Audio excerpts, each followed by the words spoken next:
3 महीने हो गए हैं, प्लस्तर दाएं टांग में था, अगली मीटिंग में प्लस्तर बाईं टांग में था, वो खुद ही भूल जाते हैं मैंने किस टांग पे प्लस्तर बांधना है। तो मेरे ख्याल में ये प्लस्तर सियासत का वक्त खत्म हुआ चाहता है। वो कहते हैं मैंने तो बैग तैयार रखा हुआ है। बैग तैयार रखा हुआ है तो जमानत कराने की क्या जरूरत है। शाहिद खाकान जो कर रहे हैं वो कोई गुड टेस्ट में अब नहीं है, वो वही कर रहे हैं जो चौधरी निसार ने किया। जब मरियम कोई गुफ्तगू करती हैं कहीं पे, जवाब में रात को पीटीआई तो जवाब नहीं देती है, शाहिद खाकान जवाब देने के लिए पहुंच जाते हैं। और इधर से शाहिद खाकान को निकाला है जो वही गुफ्तगू मुस्लिम लीग नून के बारे में कर रहे हैं, जो फैसल वाडा पीटीआई के बारे में कर रहे हैं। मकबूलियत जाती देखी तो उसने 10 रुपए पेट्रोल सस्ता कर दिया, 5 रुपए बिजली सस्ती कर दिया, IMF का मुआहदा तोड़ दिया पाकिस्तान को। उसने कहा मुझे पाकिस्तान की कोई परवाह नहीं, मुझे अपनी मकबूलियत की परवाह है। श्रीलंका भी चीन की वजह से डिफॉल्ट किया।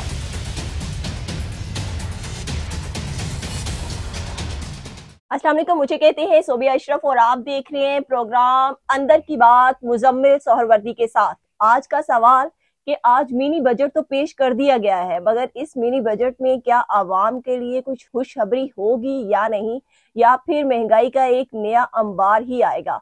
हमारे साथ मौजूद है मुजम्मिल सोहरवर्दी साहब। अस्सलाम वालेकुम मुजम्मिल साहब। वालेकुम अस्सलाम, मैं ठीक ठाक, आप सुनाएं।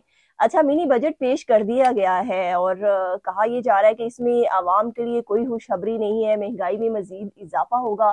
तो ये बताएं, माशी मसाइल का हल क्या है? क्या ये मिनी बजट के आने से माशी मसाइल हल हो जाएंगे? नहीं, पाकिस्तान के माशी मसाइल ना ये मिनी बजट से हल होंगे, ना IMF प्रोग्राम से हल होंगे। पाकिस्तान का इस वक्त सबसे बड़ा मसला पाकिस्तान का बैरूनी कर्जा है। हमारा बैरूनी कर्जा इतना बढ़ गया है कि हम वो अदा करने की पोजीशन में नहीं है। अगर हम किस्तें अदा करते हैं तो रोटी खाने को पैसे नहीं है, और अगर रोटी खाते हैं तो किस्तें अदा करने को पैसे नहीं है। गंदम मंगाएं कि किस्तें अदा करें, पेट्रोल मंगाएं कि किस्तें अदा करें। हम बुनियादी ज़रूरियात ज़िंदगी दरामद करें या बैरूनी किस्तें अदा करें। लिहाजा अब सूरत हाल ये है कि हमारा जो बैरूनी कर्जा है उसको फौरी तौर पे कोई ऐसा इंजेक्शन चाहिए जिस इंजेक्शन से ये कर्जे की जो किस्तें हैं वो फौरी तौर पे रुक जाएं, और ये किस्तें जब रुक जाएंगी तो हमारा जो एक फाइनेंशियल कुशन है वो पैदा हो जाएगा, और हमें हमारे पास जो अपने वसाइल हैं वो हमें ज़्यादा लगने लग जाएंगे। तो ये IMF का जो पैकेज है ये इंजेक्शन साबित होगा? नहीं, ये इंजेक्शन नहीं साबित होगा। अब आप ये समझिए, पाकिस्तान ने बैरूनी कर्जा देना किसका है? देखिए, हमारे ऊपर अमेरिका का कोई बड़ा कर्जा नहीं है, हमारे ऊपर यूरोपियन यूनियन का कोई बड़ा कर्जा नहीं है। हमने कोई वर्ल्ड बैंक IMF के भी इतने ज्यादा पैसे नहीं देने, और वो कर्जे को इतनी बड़ी शराइत पे नहीं है कि उनकी किस्तें देने के लिए हमें कोई बहुत बड़ा मसला हो। मसला कहाँ है? मसला इस वक्त चीन के कर्जों का है। पाकिस्तान ने जितना भी कर्जा देना है उसका 40% या $27 बिलियन चीन का है, और ये महंगा कर्जा है। ये IMF, वर्ल्ड बैंक और दूसरे इदारों से निस्बतन बहुत महंगा कर्जा है जो पाकिस्तान ने लिया हुआ है। इसमें यकीनन तवानाई के मंसूबे लगे उस वक्त, जिनका मुनाफे डॉलर में जाते हैं, फिर उनका इंटरेस्ट रेट है, ये चाइना के कमर्शियल बैंकों का कर्जा है।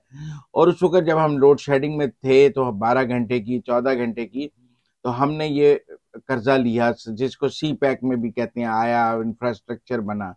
लेकिन ये जो चाइना का कर्जा है वो आज हमारे गले का तौक बन गया है। आप देखें, जब इमरान खान वजीर आजम बने तो डोनाल्ड ट्रंप ने कहा कि हम आपको पैसे इसलिए नहीं दे सकते कि आप चीन को दे दें। उनका मतलब था आप पैसे हमसे लेंगे और किस्तें चीन की अदा करेंगे। तो कौन सा मगरबी मुल्क है या आलमी मालियाती इदारा है जो हमें चीन को किस्तें देने के लिए पैसे दे देगा? कि पैसे अगर उन्होंने देने हैं तो वो डायरेक्ट चीन को ना दे दें, पहले हमें दें, हम चीन को दे दें।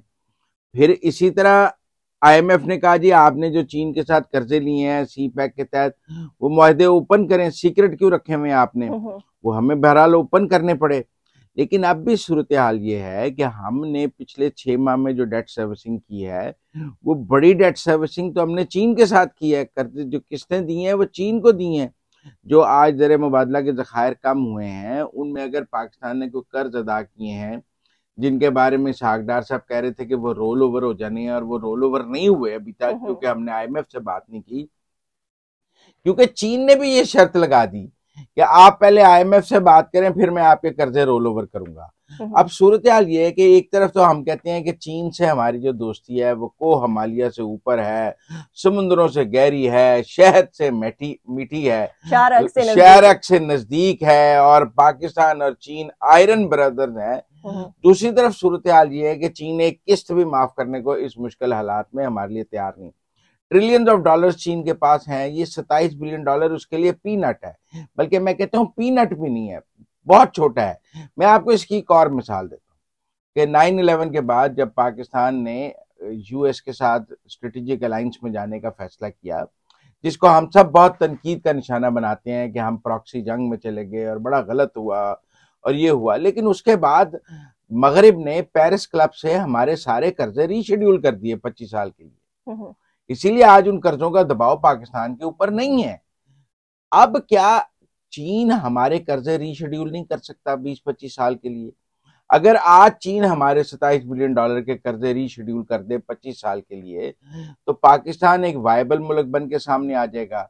और मैं यही मंजरनामा सामने रखना चाहता हूँ कि अगर चीन IMF पर के पास हमें भेजने से पहले ये कर्जे रीशेड्यूल कर देता और कहता जी मैं आपसे अब अगले 10 साल, 5 साल, 25 साल किस्तें नहीं ले रहा, फ्रीज कर रहा हूँ, रीशेड्यूल कर रहा हूँ, तो हमें IMF की ये सख्त शराइत भी ना माननी पड़ती, क्योंकि फिर हमारे पास चीन का वो रीस्केड्यूल का लेटर होता, और उसके बाद जब हम IMF के पास जाते तो वो हमें ये ना कह सकता कि आपने चीन को देने हैं, आप कैसे वापस करेंगे, आपके पास फलां किस्त है। हम करते तो 40-50% अपने रीस्केड्यूल करा गए होते। लेकिन मुसीबत ये है कि चीन एक महाजन की तरह इस वक्त हमें एक किस्त भी माफ करने को तैयार नहीं है। हमारी अपनी माली मजबूरियां हैं, मैं ये नहीं कह रहा कि जी पाकिस्तान का कोई कसूर नहीं है, ये कर्जे पाकिस्तान ने खा लिए। मैं मानता हूं जब हमने तवानाई के मंसूबे लगाए, डॉलर 100 रुपए का था, आज 260 रुपए का है। बिजली की कीमतें डॉलर में तय हुई हैं, जब वो 260 रुपए के हिसाब से जाती हैं तो कहाँ चली जाती हैं, जब वो 100 रुपए पे कैलकुलेट हुई थी तो कहाँ पर थी।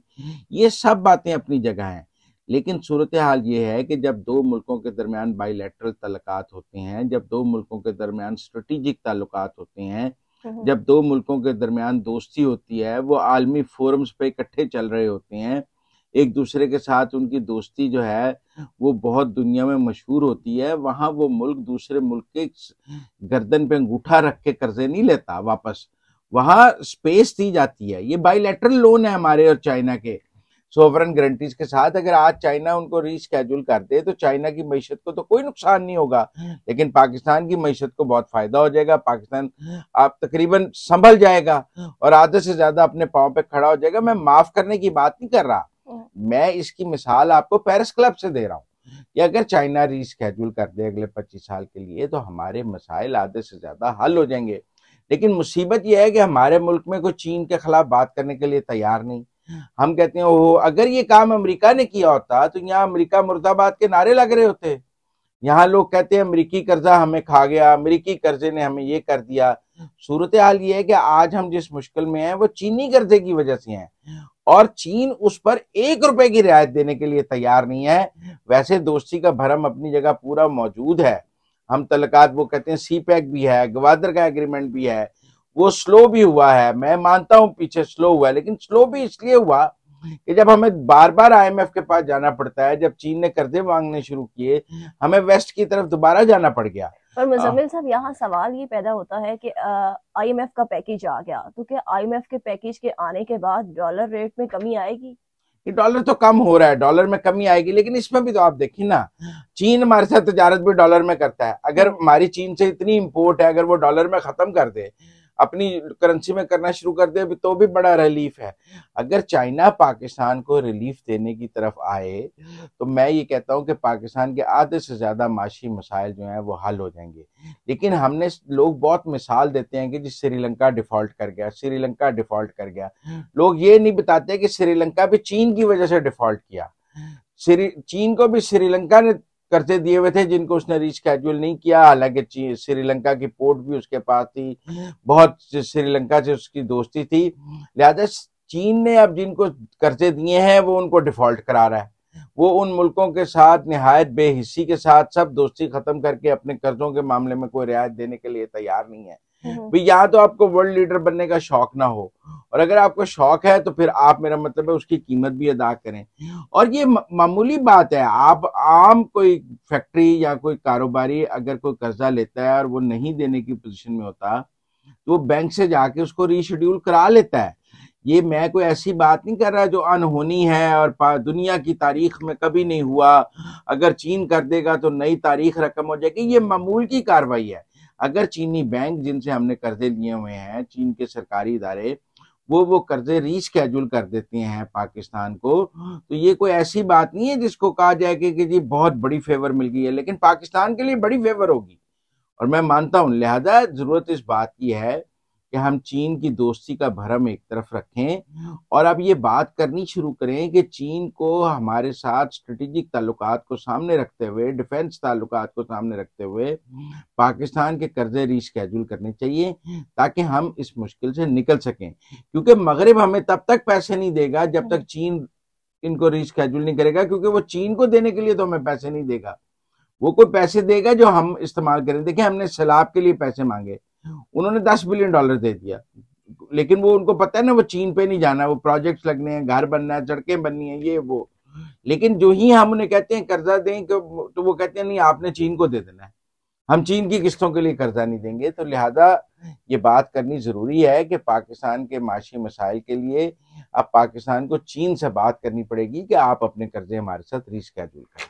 पर मुजम्मिल साहब, ये मिनी बजट के आने से जो है वो मुस्लिम लीग नून जो है वो आवाम में कैसे आवाम ठीक बात है, गैर मकबूल होगी, एक गैर मकबूल होगी, हाँ, एक मुश्किल फैसला था, नया बार आएगा। बिल्कुल। एक काम तो ये था कि मुस्लिम लीग नून अभी 20 रुपए और 25 रुपए पेट्रोल सस्ता करती, बिजली सस्ती करती और इलेक्शन अनाउंस कर देती, जो इमरान खान ने किया है। पाकिस्तान जाए जहां जाता है जाए, इमरान खान ने भी तो यही किया ना। जब हुकूमत जाती देखी, मकबूलियत जाती देखी, तो उसने 10 रुपए पेट्रोल सस्ता कर दिया, 5 रुपए बिजली सस्ती कर दिया, IMF का मुआहदा तोड़ दिया पाकिस्तान। उसने कहा मुझे पाकिस्तान की कोई परवाह नहीं है, मुझे अपनी मकबूलियत की परवाह है, मुझे मकबूलियत के घोड़े पे चलना है, पाकिस्तान का जितना भी नुकसान हो जाए।